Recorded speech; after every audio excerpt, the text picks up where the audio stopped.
Épître aux Hébreux, chapitre 4. Craignons donc, tandis que la promesse d'entrer dans son repos subsiste encore, qu'aucun de vous ne paraisse être venu trop tard. Car cette bonne nouvelle nous a été annoncée aussi bien qu'à eux, mais la parole qui leur fut annoncée ne leur servit de rien, parce qu'elle ne trouva pas de la foi chez ceux qui l'entendirent. Pour nous qui avons cru, nous entrons dans le repos selon qu'il dit « Je jurai dans ma colère, ils n'entreront pas dans mon repos ». Il dit cela quoique ses œuvres eussent été achevées depuis la création du monde. Car il a parlé quelque part ainsi du septième jour. Et Dieu se reposa de toutes ses œuvres le septième jour. Et ici encore, ils n'entreront pas dans mon repos.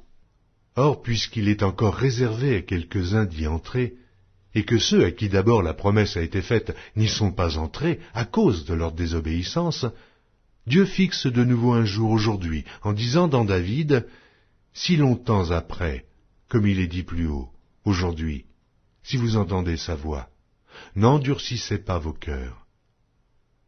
Car si Josué leur eût donné le repos, il ne parlerait pas après cela d'un autre jour.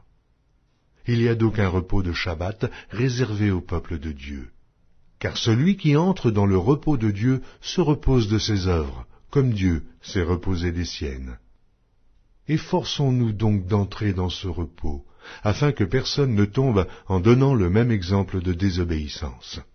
Car la parole de Dieu est vivante et efficace, plus tranchante qu'une épée quelconque à deux tranchants, pénétrante jusqu'à partager âme et esprit, jointures et moelles. Elle juge les sentiments et les pensées du cœur. Nulle créature n'est cachée devant lui, mais tout est à nu et à découvert aux yeux de celui à qui nous devons rendre compte.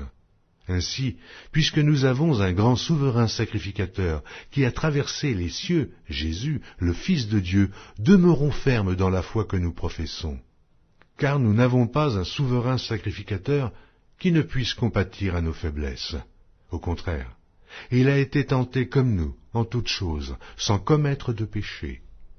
Approchons-nous donc avec assurance du trône de la grâce, afin d'obtenir miséricorde et de trouver grâce pour être secourus dans nos besoins.